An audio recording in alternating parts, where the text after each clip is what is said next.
이준석 대표, 이낙연 공동대표에게 문재인 정부의 실정에 대한 인정, 조국 사태에 대한 확답을 요구할 계획이 있느냐, 이런 질문을 받고 또 뭐라겠느냐. 정말 이거는 어처구니 같고 제가 이전 영상에서도 한번 지적한 바 있지만 이것에 제가 요구할 수는 있으나 요구하는 것이 옳은 방법인지는 잘 모르겠답니다. 이낙연 대표가 어떤 결심을 갖고 말씀하는 건 괜찮겠으나 언론에서 물어보는 것도 아닌데 제가 이걸 요구하게 되면 저한테도 많은 질문이 들어올 것이다. 그건 서로 잘못된 길을 가는 꼴이다. 여러분들 저 이거 보고 정말 어처구니가 없었던 게 이준석이가 그동안에 계속 입으로 내뱉었던 말이 뭡니까? 뭐 한동훈, 김건희에 대한 입장 뭐 내놔야 뭐 어쩌고저쩌고 계속 했지 않습니까? 아니 한동훈 국민의힘 대표한테 대통령 배우자의 그 소위 논란에 대해서 뭐 하려고 계속 그렇게 집요하게 마치 스토커식으로 그 입장에 대해서 내놔야 된다 아니면 한동훈 이렇게 얘기할 것 왜 이런 논평을 계속 해왔던 겁니까? 왜 이런 근거 없는 전망을 계속 해왔던 겁니까? 그런데 심지어 자기한테는 그런 걸 요구하는 것이 옳은 방법인지 잘 모르겠다. 저한테도 많이 질문이 들어올 텐데 그러면 그건 서로 잘못된 길은 가는 꼴이다. 이거야말로 내로남불. 진짜 와 어떻게 이런 사람이 그 누구를 비판할 수가 있겠습니까? 이런 사람이 정치를 하겠다? 이런 사람이 개혁을 하겠다? 이런 사람이 2030 청년의 지지를 받는다? 이게 여러분들 이해가 되십니까? 이준석이가 이낙연에게 처음 낸 숙제가 뭐였습니까? 문재인 실정에 대한 반성이었습니다. 그 연습 문제 풀으라겠습니다. 이준석이. 기억하시지 않습니까? 제가 영상도 찍었지 않습니까? 그런데 지금 와서는 서로 잘못된 길로 가는 꼴이다? 이거는 정말로 그 몇 마디 되지도 않은 한 두세 마디 되는 그 말에 기사로 쓰면 한 100매, 200매 쓸 수 있을 정도의 어폐가 있습니다. 그 상당히 줄여가지고 축약해가지고 얘기를 하겠습니다. 그렇다면 대선 때 윤석열 국민의힘 대통령 후보한테는 뭐 하려고 연습 문제 운운하면서 가출을 해가면서 그런 짓을 했습니까? 왜 그런 만행을 저질렀습니까? 왜 그런 국민의힘 지지층 속에 불을 질렀습니까? 왜 윤석열 대통령으로 하여금 울산까지 찾아가게 만들었습니까?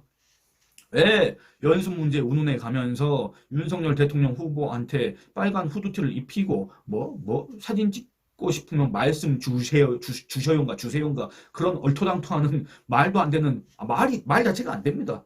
말씀을 어떻게 줍니까? 그럼 정말 무식한 말 아닙니까? 그런 빨간 후드티를 대통령 후보한테 입혀놓고서는 부산 바닥을 돌았지 않습니까? 근데 뭐 또 마치 하는 짓은 쥐가 무슨 마치 대선 후보인 것처럼 쥐가 이렇게 유권자들한테 손을 흔들고 마치 윤석열 대통령 후보가 수행원인 것처럼 뒤에 데리고 다녔지 않습니까? 그런 만행을 그러면 왜 저질렀으며 지금 와서는 왜 이낙연한테 낸 연습 문제가 옳은 방법이 아니다. 그건 서로 잘못된 길을 가는 건이다. 왜 이런 짓을 하고 왜 이런 말을 하고 있습니까? 아니 여의도역 앞에서 윤석열 대통령 후보한테 인사를 시켰지 않습니까? 근데 왜 이낙연한테는 그런 연습 문제를 요구하지 못합니까? 아주 기본적인 연습 문제 아닙니까? 이준석 씨한테는. 그리고 문재인 정부의 실정에 책임이 크지 않습니까? 이낙연 씨는 국무총리로 있었고 집권당의 대표였기 때문에. 그런데 그 사람한테 이 문재인 정부의 실정에 대해서 반성도 요구하지 못한다? 정말 황당하지 않습니까? 정말로 이해되지 않는 변명이지 않습니까? 아니 또한 문재인 정부, 문재인이란 그 사람의 실정, 문재인 5년에 대한 반성, 문재인 5년 청산, 그 적폐 청산 이런 게 이루어지지 않고 대체 그 무슨 개혁이 가능하겠습니까? 그게 가능하다고 여깁니까 여러분들은? 이거 역시 황당할 수밖에 없습니다. 그래놓고서 무슨 개혁 기조, 개혁 아젠다는 유지해 나가야 된다. 그래놓고서 그 안에서는 그게 중요한 게 아닐 것. 별 말 같지도 않은 정말 제가 이렇게 극단적인 좀 약간 강경한 표현을 안 쓰려고 했는데 얘기를 하다 보니까 정말 어처구니가 없습니다. 이런 사람을 무슨 이준석 하워드 천재 어쩌고 소위 찬양했던 자들은 정말 반성을 해야 됩니다.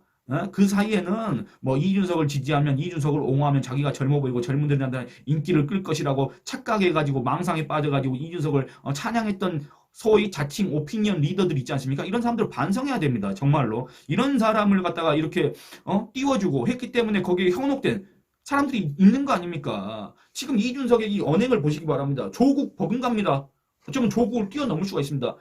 그런 점에서는 어떤 능력이 있을 수도 있습니다. 그 조만 대장경의 저자, 조만 대장경의 조국을 갖다 능가한다. 그런 점에서는 뭐 능력이 있다고 볼 수도 있겠습니다만 어쨌든 윤석열은 바뀌어야 되고 윤석열은 반성해야 되고 윤석열은 사과해야 되는데 이낙연한테 반성을 요구하는 것은 옳은 게 아니다. 이낙연한테 그런 걸 물어보는 것조차도 서로 잘못된 길이다.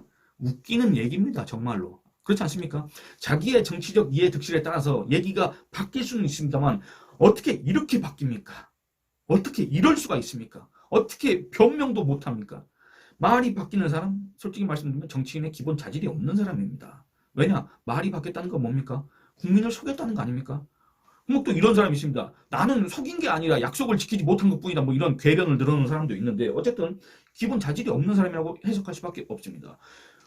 여러분들 그리고 과거 이준석 씨가 문재인 또는 문재인 정부의 실정에 대해서 어떤 얘기를 했는지 여러분들 관심이 잘 없으셨겠지만 제가 몇 가지만 찾아봤습니다. 뭐라 그랬냐? 먼저 이낙연, 뭐 이 통합에 가장 큰 기여를 한 이낙연 대표한테 사의를 표한다 어쩌고 저쩌고 했던 그 이준석이 과거 문재인을 버릴 수 없다, 문재인과의 차별화는 없다, 문재인을 지켜야 된다고 했던 이낙연한테 뭐라고 얘기했는지 아십니까? 뭐라고 얘기했냐? 이낙연이 그때 당시에 죽는 한이 있더라도 문재인 대통령을 지키고 가겠다는 입장을 밝히자 이준석 당시 전 국민의힘 최고위원은 이제 민주당은 태극기 부대를 비판할 자격이 없다 이렇게 얘기를 했습니다. 그리고 또 과거 이준석은 문재인의 소득주도 성장에 대해서 뭐라고 얘기했느냐. 이게 다 문재인 실정 아닙니까? 이게 다 이낙연이 공동 책임이 있는 거 아닙니까? 거기에 대해서 뭐라고 했냐. 2018년 8월 이준석은 많은 국민들이 소득주도 성장으로 인해 사업이 황폐화되어 가고 가게가 무너지는 체험을 시작했다. 정부가 이제 더 확실하게 서민 경제를 무너뜨릴 계획인가 보다. 이렇게 얘기를 했습니다. 소득 주도 성장. 그리고 문재인의 대북 정책에 대해서 또 뭐라 했느냐. 여러분 정말 심각한 일입니다. 뭐 소득 주도 성장, 경제 실정, 대북 정책 어느 건 하나 제대로 된 게 없었지 않습니까? 그런데 요거 제가 이렇게 짧게 얘기할 수밖에 없는데 정말로 제가 정말 시간 관계상 좀 아쉬움을 느끼는데 어쨌든 문재인의 대북 정책에 대해서 이준석 씨가 뭐라고 했냐면 2022년 2월 문재인 정부의 외교, 대북 관계는 어땠냐 이렇게 얘기합니다. 서해에서 우리 공무원이 표류해서 떠내려갔을 때 북한에서 어떻게 했냐. 우리 공무원 쏴 죽이고 시신까지 불태웠다. 그런데도 문재인 정부는 강력하게 항의하지 못했다. 국민을 지키지 못했다. 이게 무슨 외교냐. 심판해야 되는 거 아니냐. 국민 세금 200억 원을 들여 남북사무소 지원했더니 북한이 수출력 폭파시켰다. 그런대로 변상하라 말도 못하고 잘못됐다 지적도 못한 게 바로 문재인 정부다. 이러고도 자신들이 평화를 향해 나가고 있다고 이야기한다. 이게 어떻게 평화냐. 이거는 굴종일 뿐이다. 여러분들 굴종을 한 그 대북 정책, 대북 유화라고 해놓고 사실상 대북 굴종을 했다고 자기가 비판한 그 문재인 정부의 공동 책임이 있는 그리고 심지어 그 이낙연조차도 김정은을 향해서 뭐라고 했습니다. 뭐라고 했습니까? 드디어 뭐 민생을 처음으로 중시하시는 하는 지도자가 출연하신 것 아닌가라고 생각한다는 취지로 지도자가 출연하신 것 이렇게 얘기한 사람입니다. 이낙연. 근데 그 이낙연과 손을 잡는다? 이준석 또 뭐라고 했습니까? 문재인 정부의 대북 정책. 여러분들 이낙연 씨가 작년에 뭔 책을 냈습니다. 그 책 별로 팔리지도 않았을 텐데 그 책 내용을 보면은 이 대북 정책, 이낙연의 대북 정책은 그냥 문재인의 복사판, 문재인의 컨트롤 C, 컨트롤 V입니다. 복사하기 붙여넣기입니다. 그런데 그 이낙연과 손을 잡는다? 2021년 9월 이준석이 방미를 할 때 미국에 방문할 때 뭐라고 했느냐. 문재인 정부의 대북 정책은 폐기해야 된다. 폐기 수순으로 가야 된다 했습니다. 그런데 문재인의 후계자를 자처하는 이낙연과 손을 잡는다. 대북 정책에 대한 반성도 요구해서는 안 된다. 그건 옳은 길이 아니다. 서로 잘못되는 길이다. 이런 주장을 하고 있는 겁니까? 2022년 2월 또 사회보장, 사회복지 정책에 대해서 뭐라 그랬냐. 문재인 케어라는 게 있지 않습니까? 건강보험 뭐 보장 강화한다. 한마디로 그 국민 세금으로 쏟아붓는 거 아닙니까? 건강보험금 올려가지고. 그래갖고 무슨 누적 적립금이 20조 원이 넘네 어쩌네 저쩌네 했지 않습니까? 이준석 여기에 대해서 뭐냐. 불필요한 국민의 고요를 짰다. 이렇게 얘기했습니다. 그런 걸 자랑이라고 올리는 거는 의외다.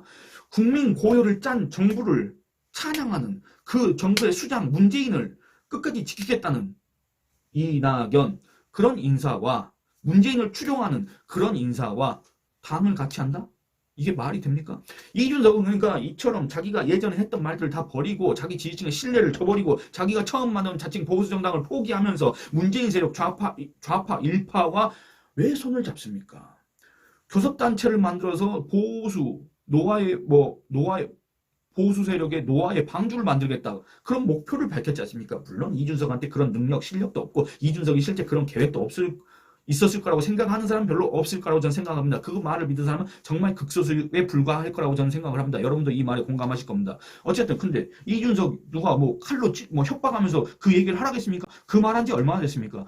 그 말을 작년 12월 말에 했기 때문에 불과 한 달 조금 더 지났습니다. 그런데 지금 와서 그 이준석과 지금 이준석이 다른 사람입니까? 아니 이름만 같은 사람입니까? 똑같은 사람입니다. 그때 이준석이 지금 이준석입니다. 근데 그 이준석은 대체 뭘 얻고자 친문개보당을 만들었을까? 친문개보당이라는 거는 친문 세력 플러스 개혁보수 호소인의 결합, 통합 이겁니다. 뭐 하려고 친문개보당을 만들었을까? 비례 한 자리 받고 싶어서? 금배지를 어떻게든 달고 싶어서?